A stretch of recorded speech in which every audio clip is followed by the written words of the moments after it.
Bismillahirrahmanirrahim. Baiklah, kali ini kita akan membahas tentang KFT dan formularium rumah sakit. Pada paparan kali ini akan dibagi beberapa bagian. Yang pertama adalah pendahuluan, kemudian komite atau tim farmasi dan terapi, kemudian formularium rumah sakit, dan kita akan review beberapa hasil penelitian di akhir bagian. Pada bagian pendahuluan kita akan membahas tentang sejarah, kemudian mengingat kembali program JKN, kemudian tentang formularium nasional, dan hubungan dengan standar pelayanan kefarmasian di rumah sakit. Baiklah, yang kita ketahui dari sejarah adalah bahwa formularium rumah sakit ini sudah ada sejak tahun 1816. Itu adanya The Pharmacopoeia di New York Hospital sebagai daftar obat di rumah sakit. Kemudian di Indonesia sendiri pada tahun 1987 PT Askes mengeluarkan daftar dan plafon harga obat atau pada saat itu dikenal dengan singkatan DBHO Askes, serta adanya formularium rumah sakit khusus untuk peserta Askes. Kemudian ada juga formularium khusus karyawan, ada juga formularium yang digunakan untuk pasien umum. Semua penggunaan obat di rumah sakit tetap mengacu pada indikator penggunaan obat WHO tahun 1993, dan kemudian pada tahun 2009 muncul istilah pelayanan farmasi satu pintu pada Undang-Undang Nomor 44 Tahun 2009.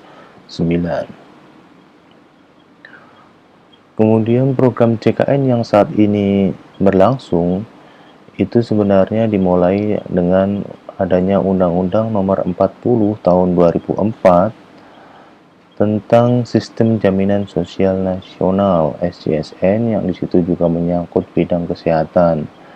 Kemudian pada tahun 2005 realisasinya pemerintah mengeluarkan Jaminan Pemeliharaan Kesehatan bagi Masyarakat Miskin (JPKMM) atau dikenal juga dengan Askeskin, Asuransi Kesehatan bagi Masyarakat Miskin. Dan pada tahun 2008 sampai 2013 terkenal dengan istilah Jamkesmas atau Jaminan Kesehatan Masyarakat.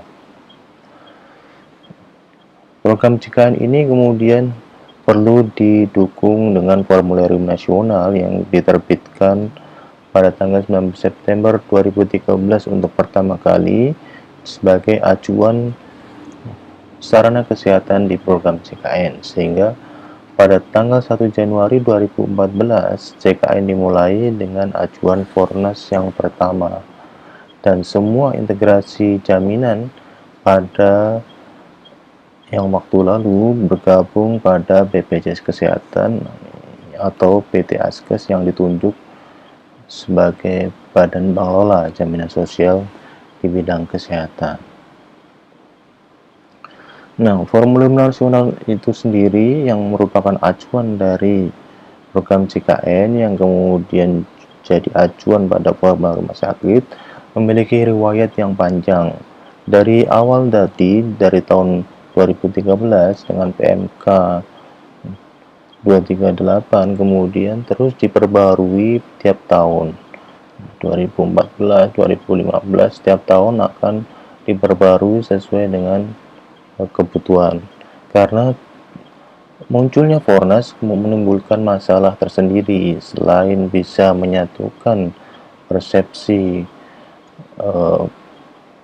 tenaga kesehatan, namun juga berbagai masalah timbul terkait dengan ketersediaan obat, kemudian cara distribusi obat, dan lain sebagainya, yang akhirnya muncul perubahan-perubahan di setiap tahun untuk memperbaiki kekurangan-kekurangan di tahun-tahun berikutnya.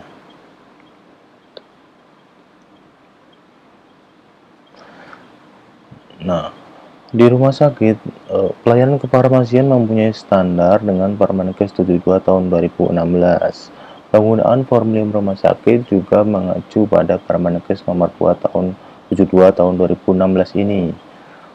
Sementara standar pelayanan kefarmasian di rumah sakit mempunyai dua aspek. Yang pertama adalah pengelolaan sediaan farmasi, alat kesehatan, bahan medis habis pakai, serta pelayanan farmasi klinik. Dan hingga program JKN dilaksanakan, sistem satu pintu tetap dilaksanakan. Dan Permenkes ini menyebutkan bahwa formularium rumah sakit yang disusun itu mengacu pada formularium nasional.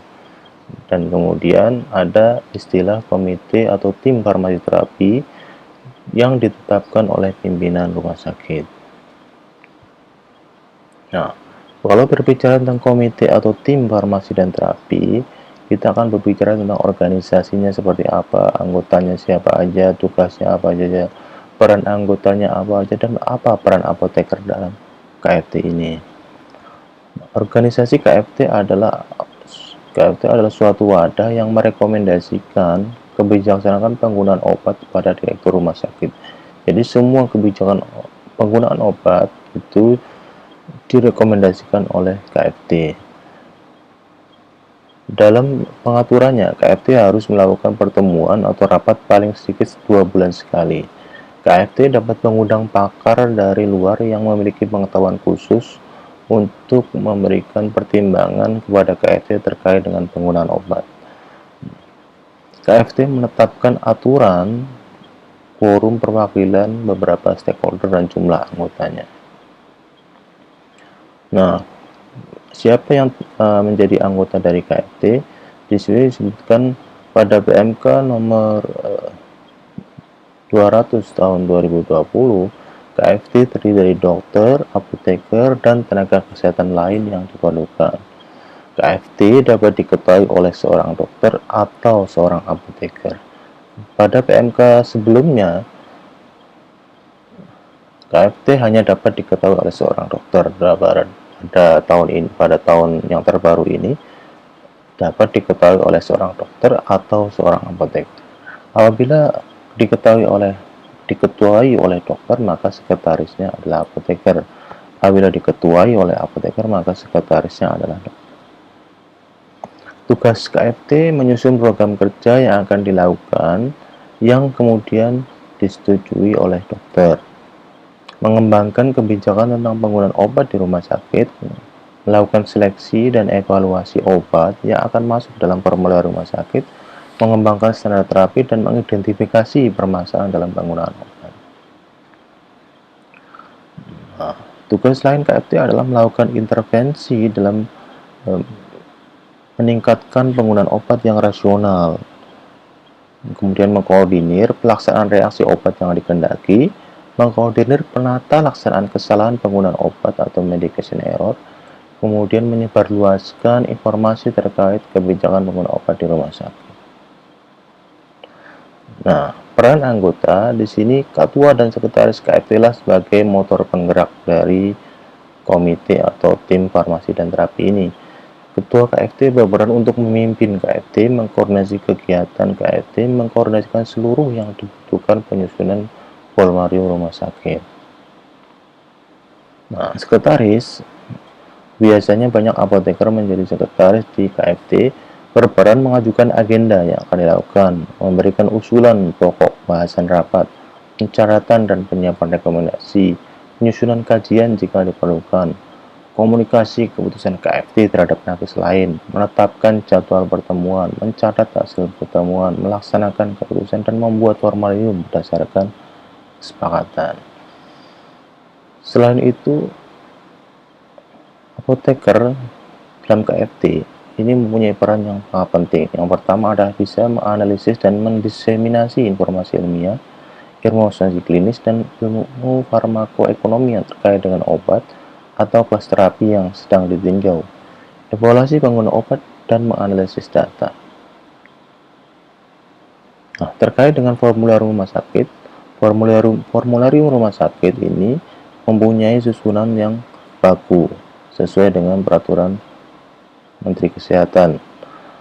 Yang pertama dia harus mempunyai sistematika, kemudian ada kriteria pemilihan obat, ada tahapan penyusunan, revisi, akses, dan review, kegiatan mendukung, kebijakan penggunaan, dan pemantauan evaluasi. Nah, sistematika formularium rumah sakit adalah sebagai berikut. Yang pertama ada sambutan direktur atau kepala rumah sakit, kemudian ada kata pengantar ketua KFT, harus ada SK direktur rumah sakit tentang tim penyusun formulir rumah sakit, ada surat pengesahannya terkait dengan formulir rumah sakit, kebijakan penggunaan obat di rumah sakit, prosedur yang mendukung penggunaan formularium, daftar nama obat yang sekurangnya memuat nama generik obat, kekuatan sediaan, bentuk sediaan, rute pemberian, dan perhatian peringatan. Nah, untuk kriteria pemilihan obat, obat yang masuk dalam formularium rumah sakit adalah obat-obat yang memiliki nomor izin edar. Jadi harus obat-obat yang resmi beredar di sekitar kita. Kemudian mengutamakan penggunaan obat generik, menguntungkan dalam kepatuhan dan penerimaan oleh pasien, memiliki rasio manfaat biaya benefit cost ratio yang tertinggi berdasarkan biaya langsung dan tidak langsung. Obat lain yang terbukti paling efektif secara ilmiah dan aman, yang paling dibutuhkan untuk pelayanan dengan harga yang terjangkau. Nah, tahapannya untuk menyusun formularium rumah sakit, yang pertama adalah meminta usulan dari masing-masing kelompok staf medik atau KSM dengan berdasarkan pada panduan praktik klinis atau PPK dan clinical pathway. Kemudian membuat rekapitulasi usulan dari masing-masing KSM berdasarkan standar terapi atau standar pelayanan medik. Kemudian mengelompokkan usulan obat berdasarkan kelas terapi, membahas usulan tersebut dalam rapat KFT jika diperlukan, dapat meminta masukan dari pakar. Kemudian mengembalikan rancangan hasil pembahasan KFT ke masing-masing staf medik fungsional SMF untuk mendapatkan umpan balik. Membahas hasil umpan balik dari masing-masing KF untuk mendapatkan obat yang rasional dan cost efektif. Menyusun usulan daftar obat yang masuk dalam formulir rumah sakit. Menyusun usulan kebijakan penggunaan obat. Tahap berikutnya adalah penetapan formulir rumah sakit oleh direktur, melakukan edukasi mengenai formulir rumah sakit kepada seluruh tenaga kesehatan rumah sakit, melakukan monitoring dan evaluasi kepatuhan. Revisi formulir rumah sakit, revisi berdasarkan pertimbangan terapeutik dan ekonomi. Permohonan revisi harus diajukan secara resmi melalui KSM kepada KFT menggunakan form obat masuk dan atau form pengajuan penghapusan obat dalam formularium. Permohonan penambahan obat setidaknya memuat mekanisme farmakologi obat dan indikasi yang diajukan. Alasan mengapa obat yang diajukan lebih baik daripada yang sudah ada. Bukti ilmiah dari pustaka yang mendukung perlu obat dimasukkan ke dalam formularium. Kriteria penghapusan obat dalam formularium. Apabila obat tidak beredar lagi di pasaran, obat tidak ada yang menggunakan lagi, sudah ada obat baru yang lebih cost efektif, obat yang setelah dievaluasi memiliki resiko lebih tinggi dibanding manfaatnya. Kemudian ada hasil pembahasan oleh KFT. Terdapat obat lain yang memiliki efikasi yang lebih baik dan atau efek samping yang lebih ringan. Masa berlaku ini habis dan tidak diperpanjang oleh industri farmasi. Nah, itu bisa dihapus dari formularium. Formularium rumah sakit ini dapat berbentuk hard copy dan atau soft copy dan harus dapat diakses oleh seluruh tenaga kesehatan yang terlibat dalam penggunaan obat. Pelaksanaan review formularium dilakukan paling sedikit 1 tahun sekali, meliputi efektivitas obat dan monitoring medication error. Reviewnya ini terkait dengan efektivitas, meliputi dokumen pemantauan terapi pasien. Nah, kegiatan pendukung pada KFT adalah kajian pemilihan dan review obat, kemudian evaluasi penggunaan obat, termasuk kesesuaian dengan PORAS, evaluasi keamanan obat, terutama obat yang baru masuk, obat baru yang masuk dalam daftar obat, kesesuaian antara PPK dan formulir rumah sakit, serta pengembangan kebijakan penggunaan obat. Restriksi atau batasan kewenangan penulisan resep merupakan kebijakan penggunaan formularium, termasuk dosis, jenis, jumlah maksimal obat, lama penggunaan, dan dokter penulis resep. Substitusi penggunaan atau penggantian oleh instansi farmasi meliputi substitusi generik dan substitusi terapeutik. Penggunaan obat di luar formularium harus melalui form permintaan khusus setelah mendapat persetujuan dari KFT. Nah, ini contoh kolom-kolom dari formulir rumah sakit yang bisa dipaparkan. Kemudian ini adalah contoh informasi baru yang merupakan tambahan. Nah, bagaimana pemantuannya? Ini pemantuan bisa dengan cara memantau persentase kesesuaian penggunaan obat di rumah sakit dengan formularium. Rumusnya persentase kesesuaian sama dengan jumlah item yang diresepkan dengan formulir rumah sakit dibagi dengan jumlah total item yang diresepkan. Pengambilan sampling harus lebih dari 50 pasien per bulan. Selain itu ada persentase kesesuaian ketersediaan obat di rumah sakit dengan formularium. Rumusnya jumlah item obat di rumah sakit yang sesuai dengan formularium dibagi dengan jumlah item obat yang tersedia. Nah, berikut adalah bagian dari